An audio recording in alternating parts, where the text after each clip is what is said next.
Through these gates I came out here on a whim.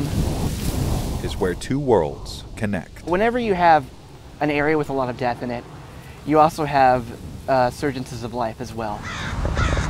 This is where some speak to those we think are silent.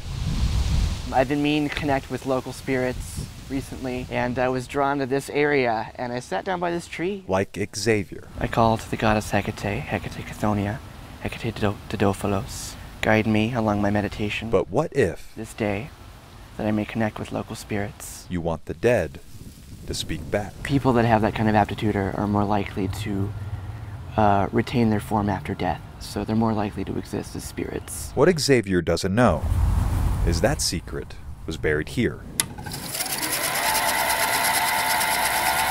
on November 8th, 1940. A Ouija board is a tool like many others that you can use to define information from spirits.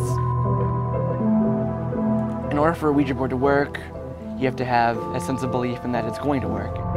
Ask this board anything, and it will give you an answer. Can I tell your story? It all started with an idea from a man named Charles Kennard and another named Elijah Bond. To get those answers, we went to the historians. Talking boards existed before Ouija, and people would make them themselves. The two decided to invent this board and sell it as a game. Well, when it was originally made, you actually asked the board questions.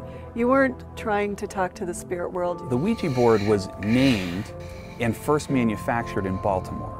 But a woman named Helen Peters, who was the sister-in-law of the man who patented the board, was considered a strong medium. Helen was there the night the board was born.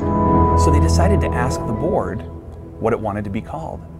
And it answered Ouija. And when they asked what that meant, the board answered good luck.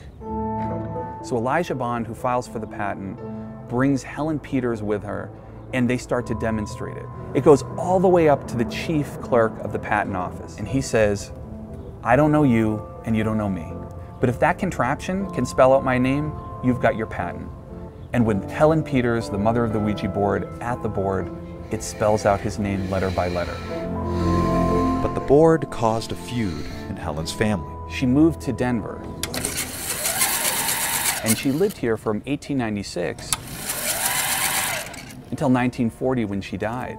And she'd been basically erased from history. No one knew that there was a woman involved at all with the Ouija board.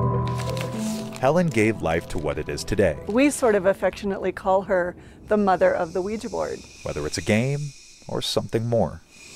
But if you believe that there's a possibility that the Ouija board is going to part the veil, then it will. There's a lot of presences in this area. The mystery of the board connecting two worlds is buried here. It definitely feels really vibrant in this area. Like, I feel like my feet are buzzing. I'm gonna stand over here to the side, actually. And the answer to the Ouija mystery. What are you feeling? Kind of like elation, euphoria that isn't my own. Is whatever you want to believe. She's really happy to have that recognition, In Denver. you know, after such a long time. Thomas Hoppo, Denver 7.